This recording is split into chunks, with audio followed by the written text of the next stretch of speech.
सुप्रभात बच्चों, आज हम हिंदी व्याकरण का पाठ 24 पत्र लेखन पढ़ेंगे। इससे पूर्व जब मैंने आपको पत्र लेखन कराया था तब हमने औपचारिक पत्रों के बारे में बात की थी, किंतु आज हम अनौपचारिक पत्रों को जानेंगे। अनौपचारिक पत्र वे होते हैं जो हम किसी अपने सगे संबंधी, रिश्तेदार या जान पहचान वाले को लिखते हैं। चलिए जानते हैं कि अनौपचारिक पत्र लिखते समय हमें किन किन बातों का ध्यान देना चाहिए। सबसे पहले अनौपचारिक पत्र लिखते समय हमें सबसे ऊपर बाईं ओर अपना पता लिखना चाहिए। बाईं ओर अर्थात जहाँ पे पहले हम औपचारिक पत्रों को लिखते समय हमने जहाँ कर्मचारी का पद लिखा था उसका स्थान, उसके जिस जगह हमें पत्र लिखने मतलब संस्था है, स्कूल है, तो वहाँ का पता जो हमने जिस जगह लिखा था, जैसे कि यहाँ पे, तो इस जगह हमें क्या करना है, अपना पता लिखना है। सबसे पहले हमें अपना पता लिखना है, उसके नीचे दिनांक लिखी जाएगी यहाँ पे हमें, फिर उसके जस्ट नीचे हमें दिनांक लिखनी है। उसके बाद हमें संबोधन लिखना है।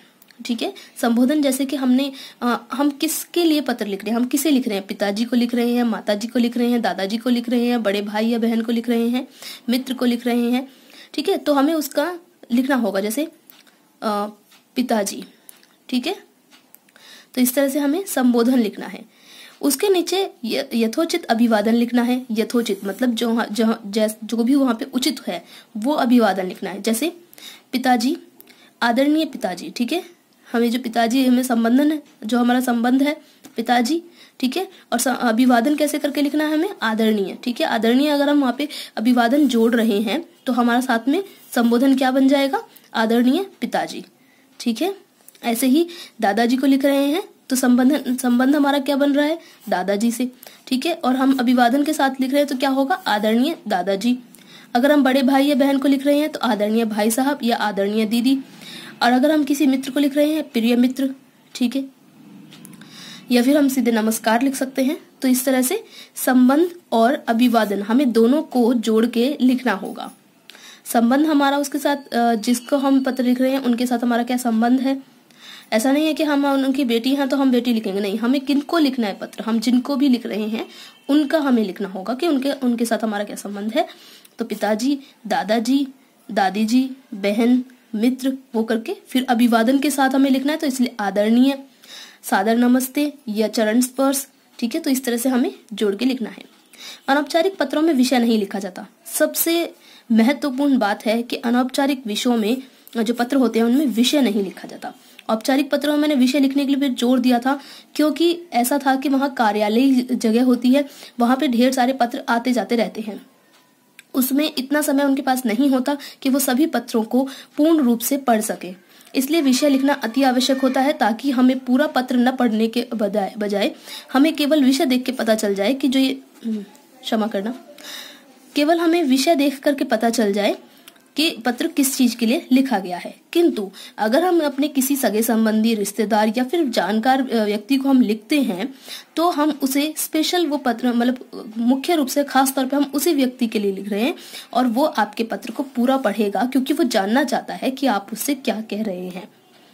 तो इसलिए इन पत्रों में विषय कभी नहीं होता, इनमें सीधे तौर पे हम अपनी बात कहते हैं। ठीक है, आगे देखते हैं। इसके बाद पत्र लिखने का कारण और आवश्यक बातें लिखी जानी चाहिए। ठीक है, अब हमने क्या लिखा था, यहाँ पे अभिवादन किया था ना। अभिवादन के बाद हम सीधे अब यहाँ पे क्या करेंगे, पत्र लिखने का कारण लिखेंगे कि हमने ये पत्र क्यों लिखा। ठीक है, और आवश्यक बातें लिखेंगे, जो भी वहां पे जरूरी बातें हैं वो लिखेंगे। इसके बाद अपने बारे में लिखने के बाद छोटे बड़ों को स्नेह, प्रणाम आदि लिखना चाहिए।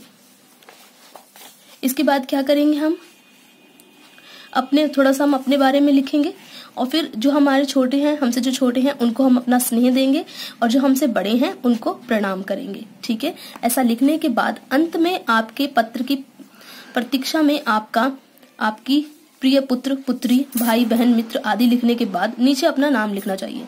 अंत में हमें क्या लाइन लिखनी होती है, जैसे हम औपचारिक पत्रों में लिखते थे ना कि आपकी अति कृपा होगी, तो इस तरीके से अब हम यहाँ पे क्या लिखेंगे, अंत में हमें लिखना है आपके पत्र की प्रतीक्षा में, अर्थात कि मैंने आपको अपना पत्र भेज दिया है, अब मैं आपके पत्र यानी आपके पत्र के उत्तर के प्रतीक्षा कर रहा हूँ कि मेरे जो भेजे हुए पत्र है उसके उत्तर में आप क्या मुझे भेज रहे हैं।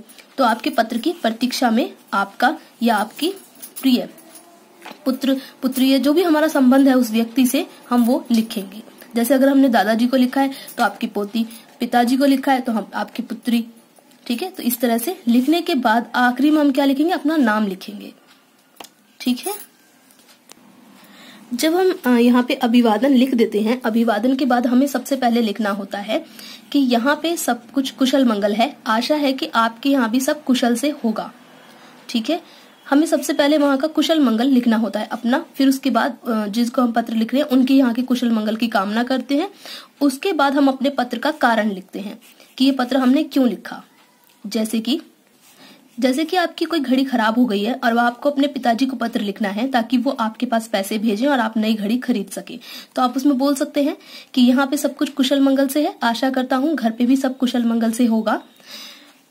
पिताजी, ये पत्र मैंने इस कारणवश लिखा है कि मेरी जो घड़ी है वह खराब हो चुकी है और मेरे पास इतने पर्याप्त पैसे नहीं है कि मैं नई घड़ी खरीद सकूं। कृपया आप मुझे या तो नई घड़ी दिला दीजिए या फिर मुझे उसके लिए पैसे भेज दीजिए। ठीक है, इस तरह से अब हमने कारण भी लिख दिया और आवश्यक बातें जो थी वो भी हमने लिख दी। उसके बाद फिर अपने जो आप कहीं रह रहे हो, आपके छोटे भाई बहन आपके घर पे रह रहे हैं, तो आप उनको बोलेंगे कि छोटों को मेरा स्नेह देना और माता जी को मेरा प्रणाम कहना। ठीक है, इसके बाद आप लिखेंगे आपके पत्र की प्रतीक्षा में आपका प्रिय पुत्र या फिर आपकी प्रिय पुत्री और फिर उसके बाद अपना नाम। तो इस तरह से आपका पूरा पत्र हो जाएगा। अब ये अनौपचारिक पत्र संबंधी तालिका दे रखी है। जैसे कि हम संबंध, सबसे पहले मैंने बताया था ना, यहाँ पे देखा संबोधन बोला हुआ है, तो हमें संबंध पहले जोड़ना होता है। संबंध जैसे माता पिता, दादा दादी, नाना नानी, बड़े भाई बहन। अब इनका अभिवादन हम किस तरीके से करेंगे, जिनके साथ हमारा संबंध है। आदरणीय पिताजी, आदरणीय माताजी, संबंध और अभिवादन दोनों जोड़ के लिखे जाते हैं। ये देखो पिताजी, यहाँ पिता है ना, संबंध है, माताजी, माता संबंध है, और यहाँ पे आदरणीय, ये हो गया हमारा अभिवादन। अब पत्र जब हम समाप्त करते हैं तो उस समय हम क्या लिखते हैं, आपका प्रिय पुत्र या आपकी प्यारी बेटी। ठीक है, आपका प्रिय, आपकी प्यारी, जैसे है ना दादा दादी जी, तो यहाँ पे हमें क्या पोती, या फिर अगर यहाँ पे नाना नानी जी होते हैं तो आपका पुत्र बेटी या फिर आपकी प्रिय नाती। ठीक है, इस प्रकार आप लिख सकते हैं। बड़े भाई बहन है तो अगर बड़े भाई या बड़ी बहन को लिख रहे हैं तो आपका अनुज, आपकी छोटी बहन, इस तरह से लिख सकते हैं। छोटे भाई को लिखा है या छोटी बहन को लिखा है तो तुम्हारा भैया, तुम्हारा अग्रज या तुम्हारी बड़ी दीदी, इस तरह से। मित्र को लिखा है तो तुम्हारा अभिन्न मित्र। ठीक है, किसी परिचित को लिखते हैं तो तुम्हारा शुभाकांक्षी, मतलब तुम्हारे शुभ की आकांक्षा करने वाला, आशा करने वाला। ठीक है, और अगर हम अपने जो माता पिता अगर लिखते हैं कि पुत्र पुत्री को, तो क्या तुम्हारा पिता, तुम्हारी माता, तुम्हारी प्यारी माँ, इस तरह से लिख सकते हैं। तो ये होते हैं अनौपचारिक पत्रों का, कि मतलब हमें किस तरह से संबंध हमारे बताने हैं, किस तरह से उनका अभिवादन करना है और किस तरह से हमें समापन करना है। तो अब आप पत्र को लिखने के सारे नियम जान चुके हैं। अब आप कोई भी अनौपचारिक पत्र आराम से लिख सकते हैं। फिर भी अगर आपको कोई परेशानी आती है तो आप मुझे व्हाट्सएप पे मैसेज करके पूछ सकते हैं।